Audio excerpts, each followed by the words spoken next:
નવસારીના લુસીકોઈ વિસ્તારમાં આવેલી જગદીશ કોલોની નજીક સરકારી જમીન પર વહીવટી તંત્રનું બુલડોઝર ફરી વળ્યું છે। માર્ગ અને મકાન વિભાગ, નવસારી મહાનગરપાલિકા અને મામલતદારની ટીમે સંયુક્ત રીતે ગેરકાયદે દબાણો હટાવવાનું મોટું ઓપરેશન હાથ ધર્યું। સરકારી સર્વે નંબર પર છેલ્લા 50 વર્ષથી વધુ સમયથી રહેતા રાઠોડ પરિવારના 2 મકાનો પર કડક કાર્યવાહી કરવામાં આવી છે। તંત્ર દ્વારા જાન્યુઆરી મહિનામાં જ નોટિસ ફટકારવામાં આવી હોવા છતાં પણ જગ્યા ખાલી ન કરાતા આખરે ડિમોલિશનની કામગીરી કરવામાં આવી। આ દરમિયાન વૈકલ્પિક ઘરની માંગ સાથે સ્થાનિક પરિવાર અને પોલીસ વચ્ચે 1 કલાક સુધી ભારે હાઈ વોલ્ટેજ ડ્રામા અને શાબ્દિક બોલાચાલી થઈ। મામલો ઉગ્ર બનતા પોલીસે પરિવારના સભ્યોની ટીંગાટોળી કરીને તેમને બળપૂર્વક દૂર ખસેડ્યા હતા। જોકે તંત્રએ માનવતાવાદી અભિગમ દાખવીને બેઘર બનેલા પરિવાર માટે મ્યુનિસિપલ શેલ્ટર હોમમાં રહેવાની વૈકલ્પિક વ્યવસ્થા કરી આપી હતી।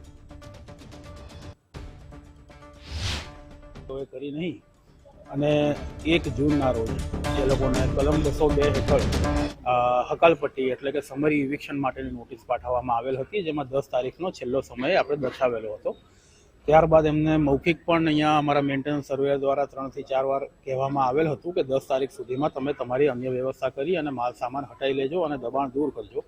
તેઓએ તેવું કર્યું નથી, એટલે આજ રોજ 15 તારીખે સવારે અહીંયા મહાનગરપાલિકાની ટીમ, ILR નવસારીની ટીમ, મામલતદાર અને પોલીસ બંદોબસ્ત સાથે PI અને PSIની હાજરીમાં આ બંને જે રહેણાંક વિષયક દબાણો છે તેમને દૂર કરવામાં આવેલ છે।